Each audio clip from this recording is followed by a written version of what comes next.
This is a clip from the Red Cow Arcade podcast. Did you have a handheld back in 1997 or whenever you would have gotten your first? Yeah, my first handheld, I can't remember what age I was, but it was the Game Boy Advance. Oh, it was. Okay. So is GameCube your first major console? So my first major console was the PlayStation 1. Oh, that makes sense. Yeah. And then got PlayStation 2. That was just sort of like PlayStations are kind of just been like it's the family console. We always get the next one, and then eventually I'm like, I want to try the GameCube, and I eventually got the GameCube, and then got Game Boys later on, that sort of thing. The only thing I never really got on was the Xbox. We had an Xbox 360 for like a stint of time, and that's about as far as I got with that. But Nintendo and PlayStation, I've usually gotten those a lot. The Game Boy Advance is a damn good. That's almost like that's almost like growing up with an NES, an SNES, and a Genesis in a handheld. It is, yeah. That's how I played a lot. The first way I played like a lot of the Mario games was through the Game Boy Advance. So I didn't really have another means to for a while. And they were really fun. I really enjoyed it. I'll never forget the first one. I don't know anyone else that has this exact experience. The first Mario game I ever played was Mario 2. Super Mario Advance. Mario. Yeah. Well, it didn't even have a colon. It just was Super Mario Advance, but it was Super Mario 2. Okay. And I remember, with voice acting Birdo. Yes, exactly. I remember thinking like, Mario, when he jumps on stuff, he's supposed to get him. And then when I jumped on him and it wouldn't do it, and he picks him up, and so I'm like, this is so weird. This isn't the Mario game.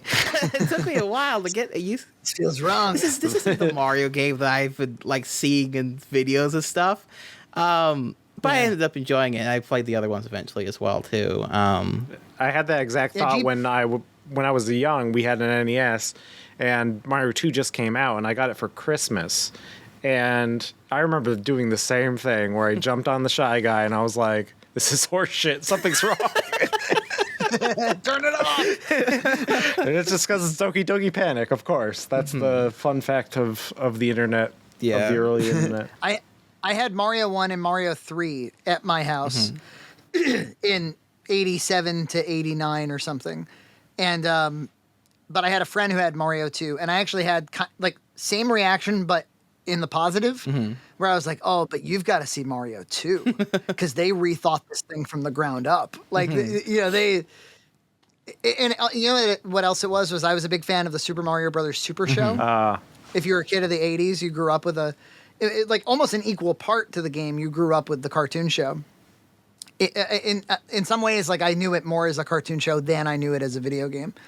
And Mario 2 inspired the show, I think, more than Mario 1 did. Because you have like Mauser is in the show, and some of those like snakes that blow fire and stuff. And the overworld song, the do do do do do do do do do do, that's like a major theme throughout the show. That's a great show. It's a great song. Love it. Live action segments and everything. Oh yeah. Lou Albano. Getting John Hunt to play the Mario 2 theme at Christmas time on the piano, that's just the best. That's like a random thing with that. I remember growing up, I think the only cartoon of that variety that I kind of I had like the vaguest memory of from childhood was seeing probably the Adventures of Sonic the Hedgehog. And then later on in life, I'm like, oh, that's the thing. That's that cartoon, but it's the game. And then later, so you knew the cartoon. You're saying you knew the cartoon before you knew the game. Yeah, I did. I knew the cartoon first.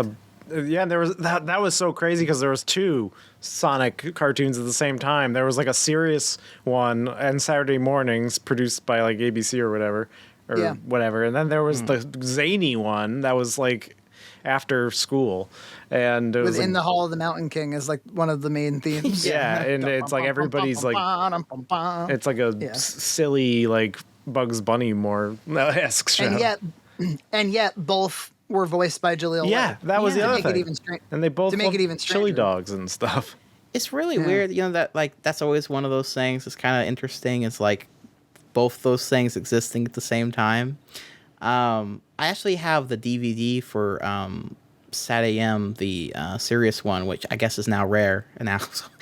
Like, Oh, really? I have it as well. yeah, it's rare now. And funny enough, it has like a bunch of fan art in it. Yeah, it's awesome. And one of the pieces of fan art is by Spax, the guy I made a documentary about. Wow. Yeah, that's Whoa. like one of those weird things. It's like everything is connected on the old internet.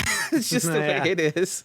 Did you include that fact in your documentary? I think I might have. I'm trying. It's been a while since I made it. It's been 2 years, I think. But I think I might have like mentioned it, and if I didn't, I'll definitely be mentioned in like a later thing. Because I have. He's gonna come up as a topic in a later video.